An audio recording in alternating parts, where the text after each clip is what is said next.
So I'm very lucky. I feel very lucky that have got this opportunity to talk to all of you. Actually, it is a more satisfying day for us because all our experts actually are gurus in their own way. They are in Hindi, if you have to tell, English is a great person and Mahanubhav log hai. So Harek Aadmi, every person has contributed in unique way and they made the new roads in the space technology and they took the Indian space program to greater heights. So each one of them actually is a student in themselves because as part of this research and development, they go on learning and they go on teaching to others. So today they have taken time and they have put a lot of efforts to make the presentations suitable for the students. So it is a great occasion and as Dr. Kiran Kumar told, it is a great day because we started directly reaching the students through virtual conferences and so many students, more than 500 are participating. That shows the interest in the students right from class 1 to class 10th. It is a real great day and they are all the budding scientists, engineers and future of India and we are able to tell them is our opportunity or we are lucky and all students I'm sure they will enjoy this. First of all, I request all of you to enjoy this program because so many great people who have wetted their hands and took their intellectual this thing and even personal lives to make this Indian space program so proud for the country. So you will really enjoy their experiences. So I suggest that you should concentrate, right? When you concentrate, no, when your mother is speaking, father is speaking, you concentrated and you heard. So our education starts with from the childhood by hearing our parents and we pick up the whole mother tongue, whole communications and whole manners, how to live in this world. We learn from our father, mother. So according to me, the hearing is the first way to gain knowledge and everybody is blessed with that. So that we have. And in Teachers' Day, what teachers actually are doing is they are taking much beyond that. What father, mother or society or relatives have done, they are taking you to the next level. That means not without experience, but by their lectures, by the way of explanation, they are taking you to the different worlds, different parts of the world, say in literature or geography or history, mathematics, physics, chemistry. In each of the subject, they are giving you a lot of experience. The way they treat you is something more than parents because parents they actually always love, they don't want to hurt the student. But the teacher, keeping the mind that the student has to develop himself into a great person in the world, even sometimes even admonishes him and then supports him and bring him to the normal. So teachers are the great opportunity for us actually. They are actually the God-sent persons to make us learn things in the life. And they are making us to learn which actually we are not experiencing by their explanations, by their teachings, and making us to remember because by asking questions immediately and afterwards, making us to remember and making us to apply. So that is what actually the greatness of the teachers. And today we are celebrating the Teachers' Day here. So I suggest to all the participants to write down all whatever you learned and whatever doubts are there, you can write down. So this is a good habit actually. You can ask after the seminar, or you can communicate to Mathurji or the website so that they will answer. And every speaker also will be giving their mails. You can ask the questions. So the idea is to inform you something, today's seminar, and to make you think.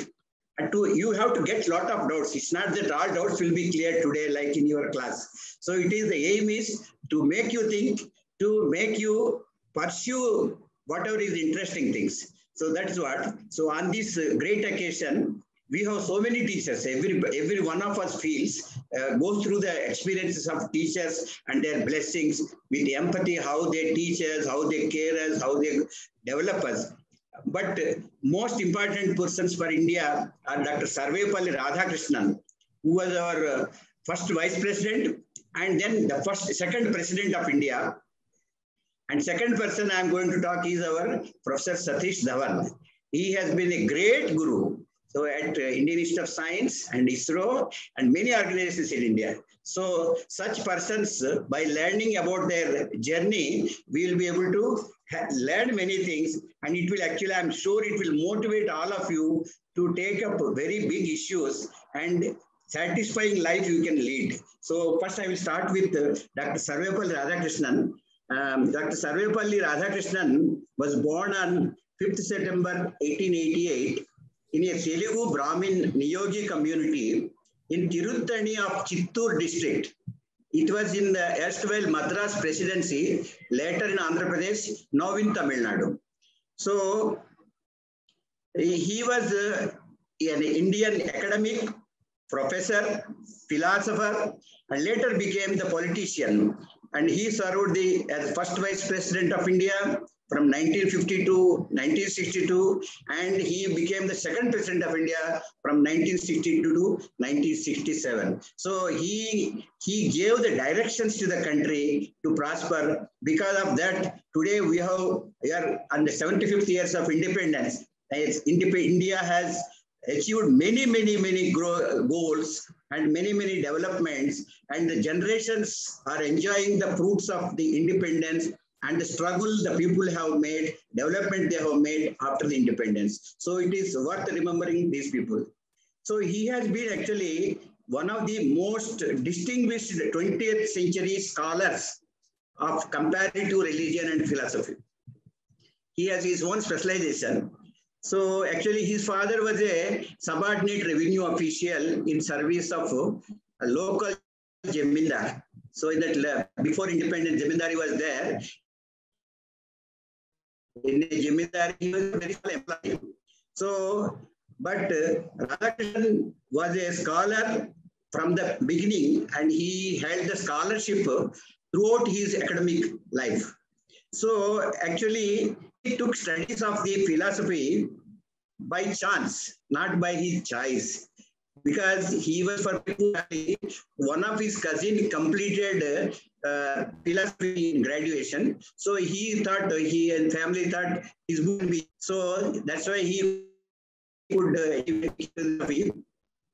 And now during this journey of learning philosophy, why I'm talking philosophy? Because in our schools, so many subjects are taught. So every subject is important for us. Each student should learn all subjects and try to learn how to apply them. So when he was going through that, he was in a Christian college.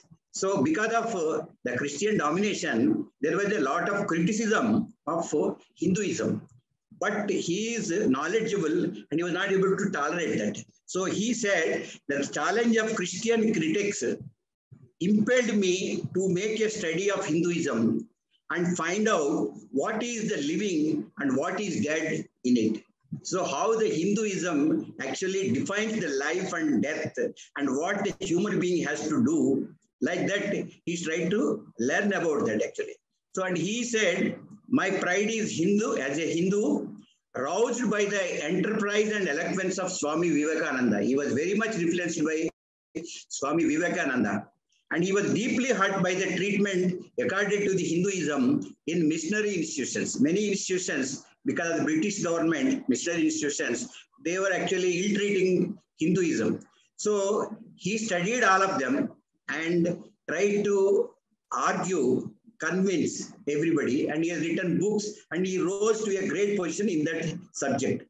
And the important thing is his bachelor's degree, as a bachelor also he has written a thesis, and it was on ethics of Vedanta and its metaphysical presuppositions.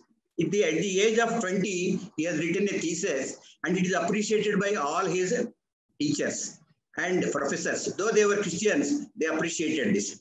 So it was about the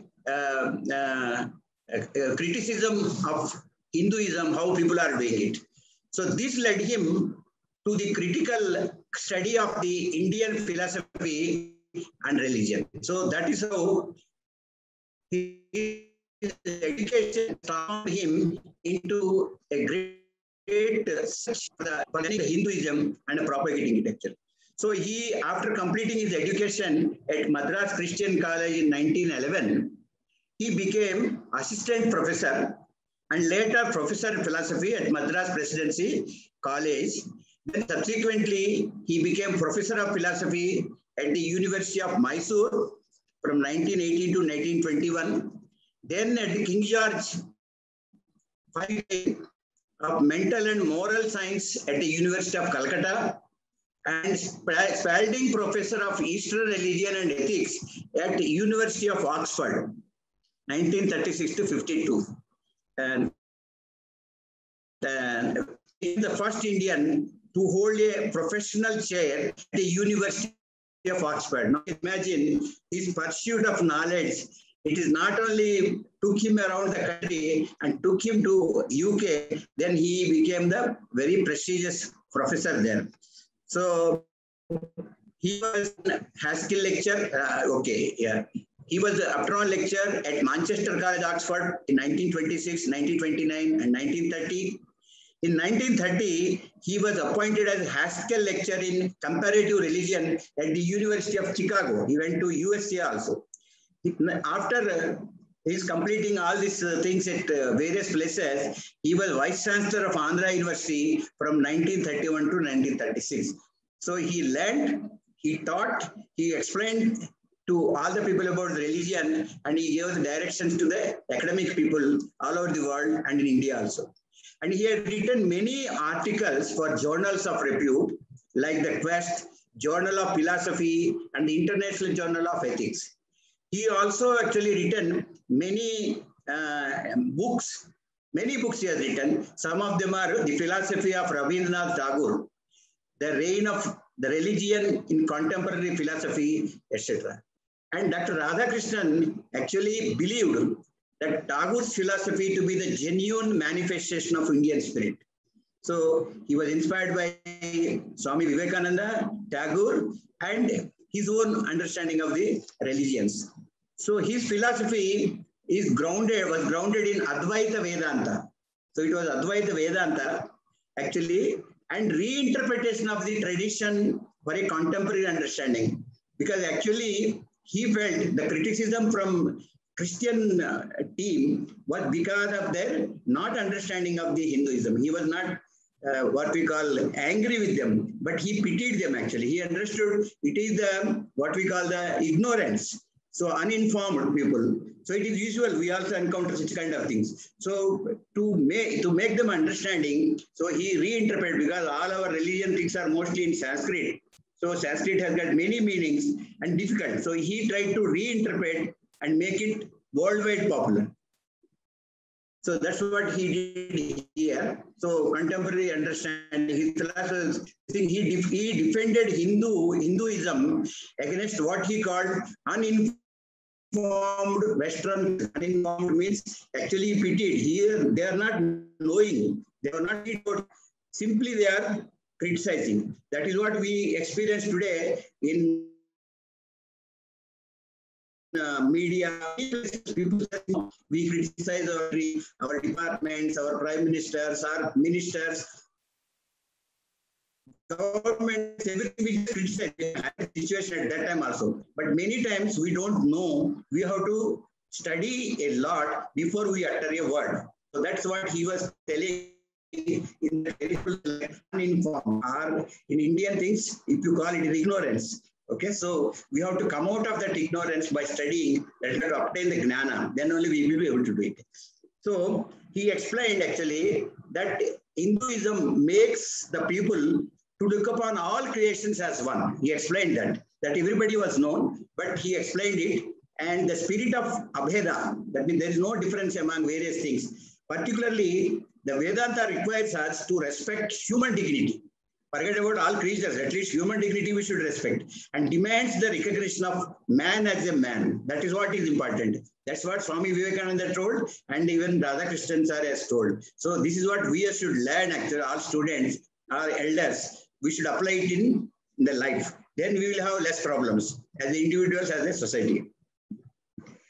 Actually, Radhakrishnan qualified, because to explain the situations of Hindu Vedanta to others, he qualified variety of religions hierarchy according to their apprehension of religious experience. That means different people have different experiences of religion, how they believe in God, how they believe in the God of their own, and how they pray. That's what he told. So there are so many ways of doing it. So they are worshippers of the absolute. Means nothing is there. That situation people are, that's what Krishna tells. So ultimate thing, they are worshippers of the personal God. They are worshippers of the incarnations like Rama, Krishna, Buddha, etc. because they are directly seeing the godliness. So they worship. Those who worship ancestors, because they believe their father, mother, ancestors have been great. So they believe in the worship their ancestors, deities, even sages, rishis, they worship. And the worshippers of the petty forces, spirits, small things also, they think disease, etc. because of this God, that God, and all they do. Like that, there are so many ways of their worshipping, and it is natural, it is there everywhere. So with the above classification, he explained that all other religions also, not only Hinduism, other religions also are part of Hinduism only. He says it is a lower form of worshipping. All other religions are lower form of worshipping. So you are all part of Hinduism. So Hinduism is not particular one region. It is for the whole humanity. That's what he established actually. And also become part of it. Radhakrishnan saw Hinduism as a scientific religion based on facts apprehended via intuition or religious experiences. So it is a science actually. So here I just want to tell one more sentence. Many people think be religious is not scientific. It is not. Actually, we are initiated from our childhood to learn about God. So how best we learn about God? The whole life goes on finding out this God. God in within us, God in the other persons, God in other creatures. So once we understand, we will serve the God most. So that being religion also teaches us to be more systematic, okay, and dedicated, all those things. So that's why religion is not this thing. So he also felt it is a scientific thing based on facts. So, and Radhakrishnan said, if philosophy of religion has to become scientific, it must become empirical, and found itself in religious experiences. So, if you understand like that, there are so many empirical rules also we follow in science. That's why he explained it. Then actually, after doing so much in this Vedanta and Hinduism, because of this only he was recognized in many ways by many countries, he started his political career very late. And in 1931, actually he was nominated to the League of Nations Committee for Intellectual Cooperation because of his knowledge. In Western eyes, actually he was recognized as Hindu authority on Indian ideas and a persuasive interpreter of the role of Eastern institutions in the contemporary society. Radhakrishnan did not have any background in the Congress party, nor he was active in the freedom struggle against the British rule. But he had symbolized the pride of Indians in their own intellectual traditions. So when India became independent in 1947, Radhakrishnan represented India in UNESCO from 1946 to 52 and was later ambassador of India to the Soviet Union, and from 1949-52. He was also elected to the Constituent Assembly of India. He actually insisted against the state institutions imparting denominations of religious instructions because as it is against the secularism. Radhakrishnan was elected as the Vice President of India in 1952 and elected as the second President of India from 1962 to 1967. He received several awards during his life, including a knighthood in 1931 from British, Bharat Ratna, the highest civilian award in 1954, and honorary membership of the British Royal Order of Merit in 1963. He received awards from Germany, France in 1937. He was also nominated for Nobel Prize in Literature and Nobel Prize for Peace. Of course, he was not selected, but he was such a great person. And subsequently, he was nominated for a Peace Prize also. He was elected fellow of the British Academy. He said that if he does not fight, it is not because he rejects all fighting as future, but because he has finished his fights. He has overcome all dissensions between himself and the world and is now at rest. That is the stage when somebody is not fighting. Like that, he has given interpretation. And he said, we shall have wars and soldiers so long as the brute is in us and untamed. So brutalness in the human beings, that is the root cause of this all wars. So that's why he told. So he actually, because of all this kind of his approach and preaching, in 1975, he received the Templeton Prize for advocating non-aggression and conveying a universal reality of God that embraced love and wisdom for all people. So such a great person. And he has given all the prize money again for cause of the education only. He stopped using the titles of knight, etc. after independence. He only retained doctor degree, which he earned through his PhD. He was founder of some of the charity institutions. He was also one of the founders of HelpAge India, even though it works actually for a non-profit organization for elderly underprivileged in India. Dr. Radhakrishnan believed and propagated that a life of joy and happiness is possible only on the basis of knowledge. So he says, pursuing the efforts for obtaining knowledge is the requirement to give the ultimate happiness. So he believed that teachers should be the best minds in the country so that this knowledge can be imparted to all people, generations together. So since 1962, his birthday has been celebrated in India as Teachers' Day on 5th September.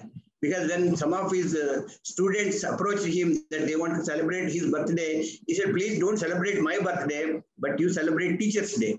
So that's why it has come into being actually. He has a great son named Sarvepalli Gopal, who went on to notable career as a historian. So that is this thing here. So to summarize, he showed us the knowledge is important. He is one of the rarest individuals who understood and interpreted Hinduism. Very difficult. Many people, they try to tell, but they are not fully understood. Such is the complex, but that is the all-pervading thing. So his life is an example for many youngsters to learn and excel. So he showed that we can learn in a given thing and excel. That's what he showed.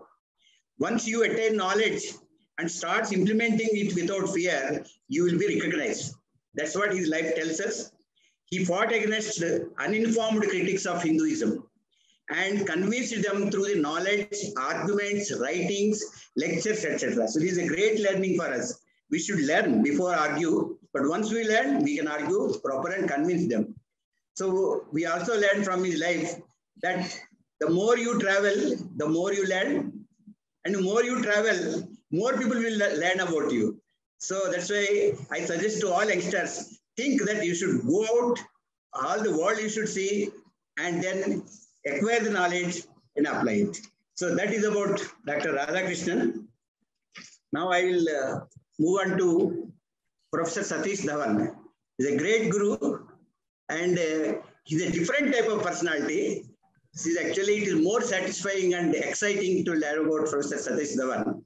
So Professor Satish Dhawan was born on 25th September 1920 in Srinagar, in the state of Jammu and Kashmir, India, in a progressive middle-class Punjabi family. So 25th September is Professor Satish Dhawan's birthday, and we are completing centenary year. That's why Madhurji has told that our great guru Satish Dhawan also should be remembered. So I just try to learn and try to share with all of you. So his father, Devi Dayal Dhawan, was a judge whose family came from northwest frontier province town of Dera Ismail Khan, and his mother, Lakshmi Khosla Dhawan, grew up in Srinagar, where her father was the chief medical officer. That was his background.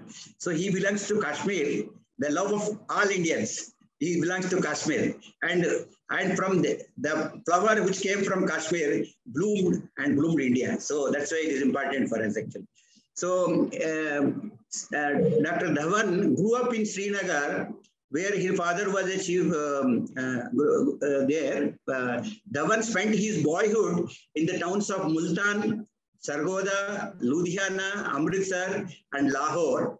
And against the background of growing freedom movement, that means everybody is filled with freedom movement and how India has to get the freedom, how it has to develop on its own. Such kind of feelings were filled in his mind.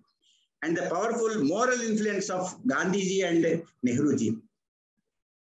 So coming back to his studies, Professor Dhawan was a highly and uniquely educated person.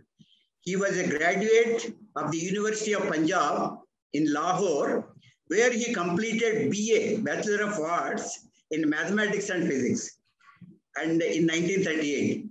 It was followed by an MA in English Literature in 1941.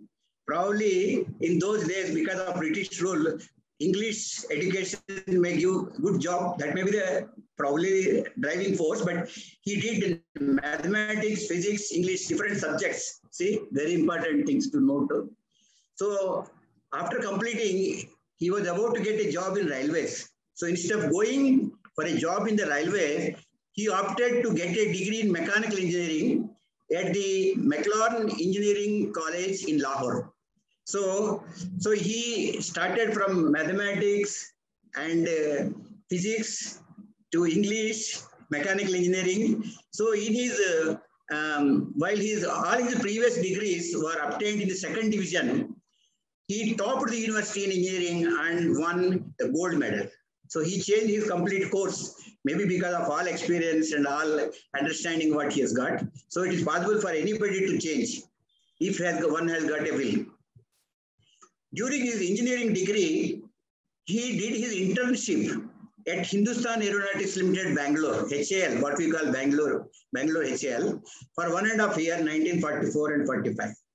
So actually, during that period, he worked on the shop floor, learning the nuts and bolts of aeronautical engineering while fixing the aeroplanes of the Allied forces.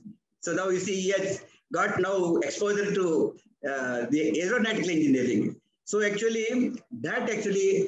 actually sparked a deep interest in Dhawan for studying aeronautical engineering, inspiring him to apply for newly announced government scholarship for graduate education in the US. So he wanted to pursue aeronautical engineering. So he applied for a scholarship, he got the scholarship and went to US. But by the time he reached in New York, he found that Caltech, where he got the aeronautical engineering seat, has not started courses because they were busy with wartime support to the government.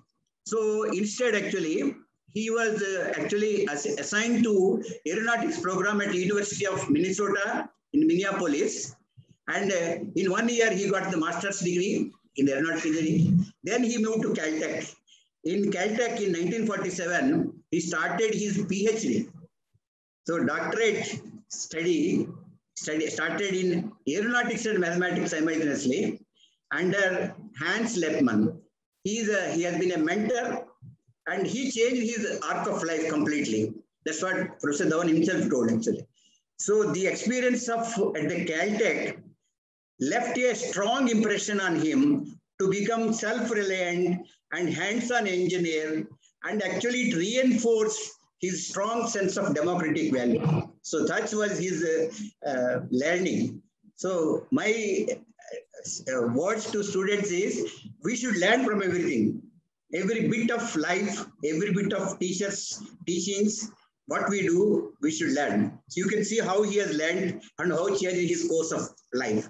He returned to India in 1951 and he joined Department of Aeronautical Engineering at the Indian Institute of Science, famous at Bangalore, as a senior scientific officer. So though he got doctorate, he was only given senior scientific officer. So within a year, he was promoted to assistant professor. And because of his wholehearted engagement with teaching and research, he was asked to head the department in 1955. So in 4 years, he became head of the Department of Aeronautical Engineering. And Dhawan was one of the most eminent researchers in the field of fluid dynamics, of turbulence and boundary layers. So he was recognized all over the world. In 1956, he was invited to address the meeting of World Federation of Scientific Workers at Beijing, the president of which was Frederick Joliot Curie. We know who is Curie. So at IISc, he not only pursued his research and teaching, actually he was involved in like-minded scientists and university professors. They used to meet regularly to discuss Indian history, socialist values, and the importance of ensuring that the benefits of science and education are available to the common man. See, it is not just doing his job. They are also interested in serving the society. Everything we learn has to help the common man. That is what their goal. So, ensuring this thing here. So, these discussions actually combined with his instinctive deals, the ideals of social justice, made him to focus on actually and enabling fair and open discussions between management and workers at IISc and ISRO. That's why he grew, and his mind is so broad, so empathetic, so humane, so he could do this. So he became director of IISc in 1962. So within 7 years, he became director of this thing at the age of 42. So he had set up country's first supersonic wind tunnel system. Internal system is an aeronautical test facility. So any aircraft or a ship or any big body, and it has to travel or do things. So a lot of calculations have to be done, but experiments have to be done. So it is internal facility that. So this actually triggered actually. So studies in India. So this has been used to test all sorts of objects: chimneys, cooling towers, factories, launch vehicles, ships, and of course many aircrafts, including LCA, missiles, and LCA, AMCA, even Gaganyaan is supposed to be planned to be tested at this facility. So you can imagine that aeronautical developments in India is actually, he made the foundation by going for this, because you may have theories and calculations, but they have to be vetted by experiments. So scaled down models are put in this facility and observations are made and models are computed and actual calculations are redone. That's how it helps actually. So during his tenure, many new departments were started and research was initiated in advanced subjects. So when he joined, when he took over as director, there were 11 departments, and by the time he left, there are 40 departments. So that is the type of expansion vision he has got.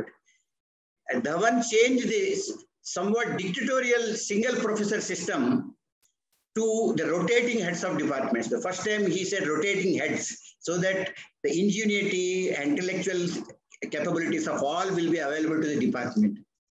The work culture nurtured by him made IISc the top academic institutions in India. Even today, it is the top institute.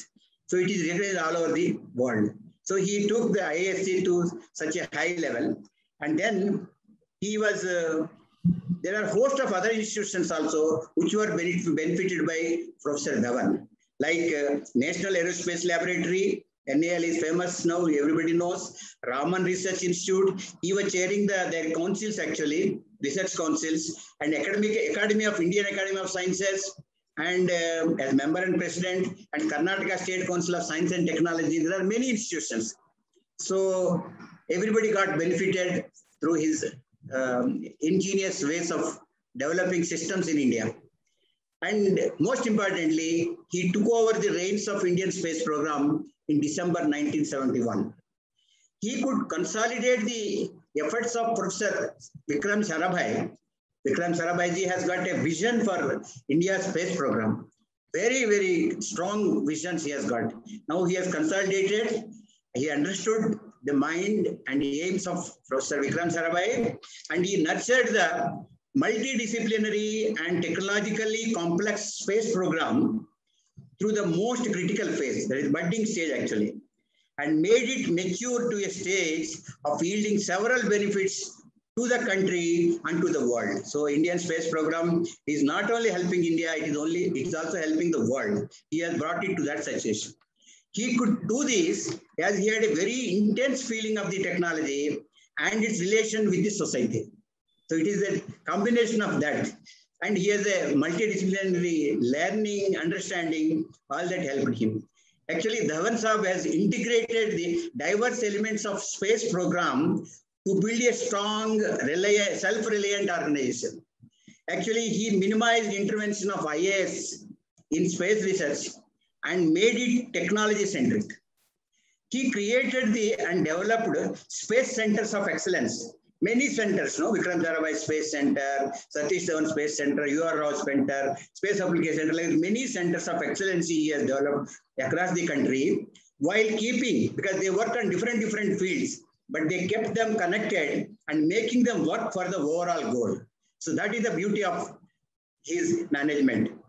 He had always foresight and looked at the issues and projects from multiple angles, like technology, realizability, human resources, finance, administration, indigenization of technology, utilization of the technology, all aspects he was keeping in mind. And examples of that is he created INSAT Coordination Committee, which actually made all these INSAT systems come in for ground and onboard systems. And all of you are witness to the great revolution, communication revolution that has happened is because of this INSAT Coordination Committee. It used to plan, approve all the activities, and including material service also is included in that. So that is the advantage. So because of this early preparations, a revolution has taken place in communication, broadcasting, and material services in India with the development of onboard and ground systems. And he also created National Natural Resources Management System, NNRMS, and a planning committee of NNRMS under the chairmanship of Member Science Planning Commission to evolve and implement Indian remote sensing satellite system. Today, we see so many Indian IRS satellites are launched, and we see the benefits of this remote sensing in almost in all fields, helping the development of not only our country, but the whole world. India is considered to be one of the best in utilizing the space systems for common man. So he made sure that the space capability and space science go together, and he set up Advisory Committee for Space Sciences, ADCOS, and it has planned about the exploration of the space beyond Earth. So because of that, today we have Chandrayaan missions, Mars missions coming up, Venus missions, Aditya, all these things are coming because of this ADCOS. And Kiran Kumar sir is heading that today. So, and Satish Dhawan sir is for many things to many people. He knew the risky nature of this space program and possible issues in such complex systems. Very, very risky system. So he has been an exemplary leader who gave credit to the juniors in case of success and took the blame onto it. Can we brief it? Only 5 minutes, sir. 5 minutes, sir. Yeah. Sir. Because so, I think BD Mehta is also has to. Yeah, sir. So he followed actually refreshingly simple and straightforward approaches for teaching as well as for the technology development. So he had been a transformation leader of Indian space program. Dhawan Saab enabled smooth transitions by identifying and grooming people into leadership roles. So like that, there are many things. Today, all of you are aware of ISRO's credibility and its service to the nation. So he had a clear philosophy of international collaborations. He said you can have it when you need, but indigenization and self-reliance should be a core objective. That is his thing here. So he retired in 1981 from ISC and from ISRO in 1984. Even after retirement, he helped all these organizations and many more organizations of the country. But he always felt public policy, science and technology. He said space technology, he was deeply concerned about the militarization of the space and used it to comment extensively on the Star Wars. And he died in 2002. So we all know Professor Satish Dhawan made a great contribution to this country and a great guru. And his scientific ability and qualities are instrumental in shaping science and technology in India. Dhawan was indeed a great man to remember and emulate. That's what many of our people have told. And many people have come out of IASC and ISRO, including Dr. Kiran Kumar, Dr. Kasturi Rangan, and like that, many people have come out of ISRO. So, lakhs of great people are produced under his mentorship. So that's what we understood here. So it is actually apt to remember the foundation that Satish Dhawan sir has laid to make this development possible. So he showed us how the complex systems can be built with Indian talent and with meager resources. So most of the ISRO people, they would not like to spend money, weight, size, power, etc. So that's the culture he has built. His life is an example to show that multidisciplinary knowledge is very useful to visualize and realize difficult tasks. He demonstrated even very complex goals can be accomplished with teamwork. That is what one important thing he has taught us. His life is an example for many youngsters, and they shall learn all subjects with equal interest during the school and colleges and concentrate and apply them in the life. So that's what about I just want to briefly bring out. Thank you very much. Thank you all.